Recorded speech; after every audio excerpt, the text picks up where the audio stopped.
February is the month of love, so which board games did we love the most this month?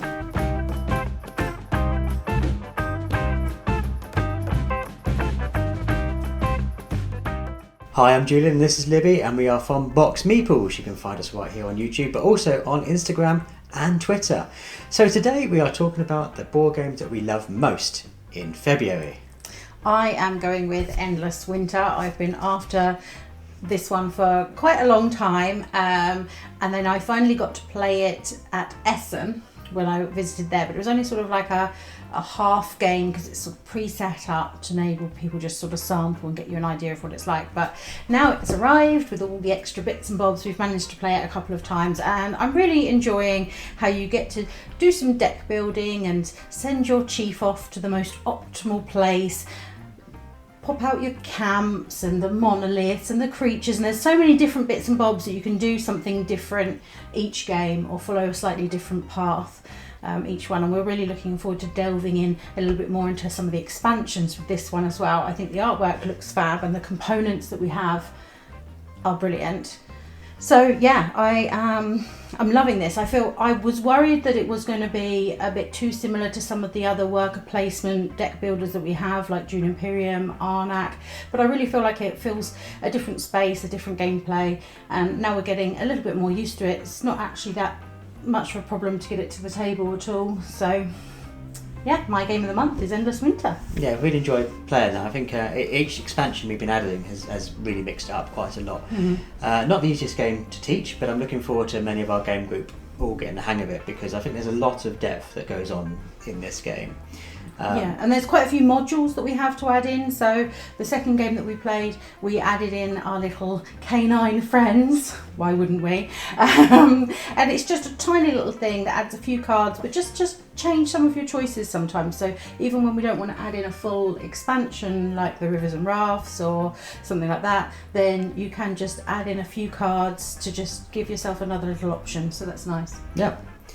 Now, if you've been regularly watching our channel, you would see that we've just passed the 1,000 subscriber mark, which is very exciting. And to celebrate, I bought a copy of Star Wars, the Clone Wars, our pandemic game system. We're just going to call it the Clone Wars from now on because that takes too long to say. If you've watched our top 50, you'll know that I very much enjoy the pandemic games.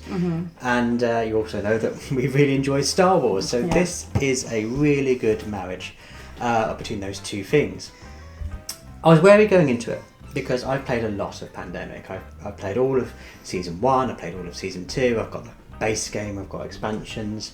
So I was slightly concerned how much I should bring to the game and also how scaled back it would be considering it's a more entry level style Pandemic. I'm used to, a game with all of the bits and bobs in it and lots of epidemic cards. But I'm pleased to say I absolutely loved it. Yeah, you must have if it's game of the month. I think it feels different enough to a normal Pandemic game that it doesn't feel like the same game. It's not just Pandemic with Star Wars. Yeah. It feels like you're doing something very different. I really like the mission mechanisms that you do in this. So you immediately have a purpose in mind. It's not just a case of just having to remove cubes. You have to go about the board, go to certain places and do certain things.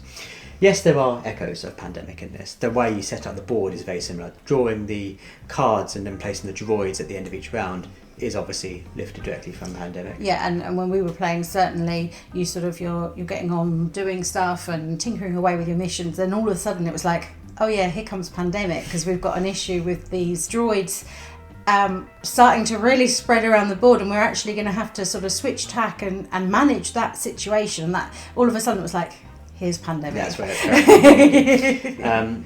It's really scalable. If you put it in with 3 missions, it's a great way of introducing people to, but obviously the more missions in there, the heavier this gets and the more you have to start thinking about, as Libby was saying, the droid management and keeping stopping that threat marker from sneaking down the track and also still trying to do your missions.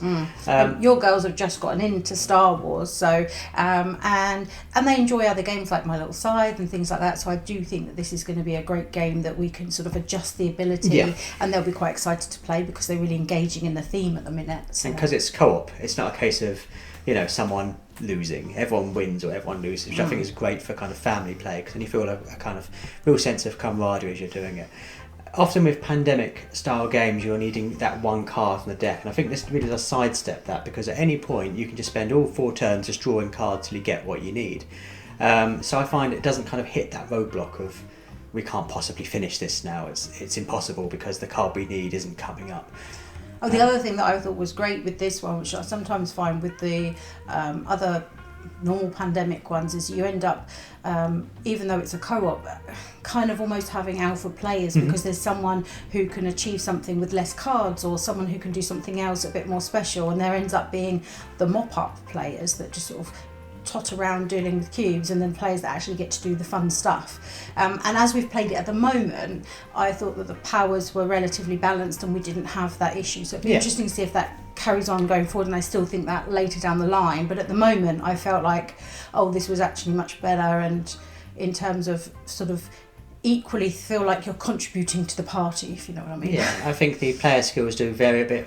You have different, obviously, enemies you have to deal with, and they do play very differently, so that's good as well.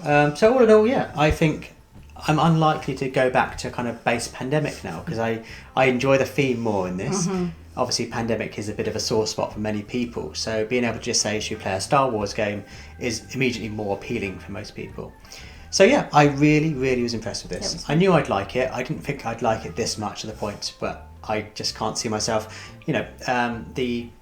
long seasons aside, I just can't see myself playing Pandemic when I can be playing this. So yeah, a real winner for me. Yeah, great month of gaming. Well, what's been your favourite game this month? Do let us know down in the comments below. And if you played either of these games, Endless Winter or Star Wars The Clone Wars, a Pandemic system game, do let us know if you've enjoyed them. Title ever. As much as we have. If you're new to the channel, do consider subscribing. If you enjoyed what we're doing, we post a video here at least twice a week. 2-3 times a week, yeah. And they're all about board games. They are indeed. Yeah. And as always, thank you so much for watching. See you next time.